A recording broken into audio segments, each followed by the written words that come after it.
তো বন্ধুরা ঘাস টাস কেটে এখন বাড়ি চলে আসলাম। বাড়ি এসে দেখছি যে তো গুড মর্নিং বন্ধুরা, তোমরা সবাই কেমন আছো? আশা করছি ভালো আছো। আজকে একটা লং বড় ভিডিও নিয়ে চলে আসলাম, তোমরা সম্পূর্ণ ভিডিওটার সাথে থাকো। Let's go. বন্ধুরা কালকে ঠাকুর দাদা আর আমি এই জমিতে চাষ করেছি। এখন তো শীতকাল, তার জন্য বিভিন্ন ধরনের শাকসবজি লাগাবো। দেখো আমাদের পাপিতা গাছে ফুল চলে এসেছে, আর কয়েকদিন গেলে ফল চলে আসবে। বন্ধুরা দাদা আর আমি এখন একটু যাবো গরুর জন্য ঘাস কাটতে।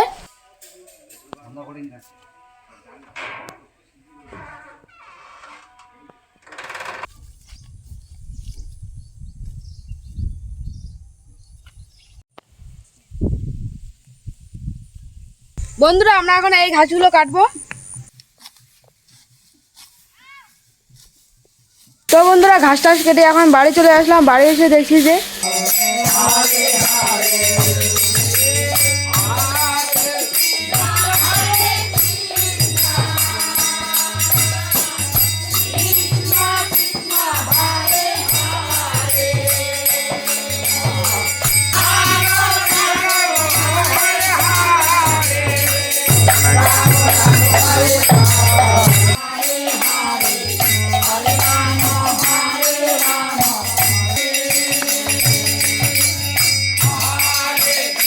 बोल हाँ हाय बोल हाय।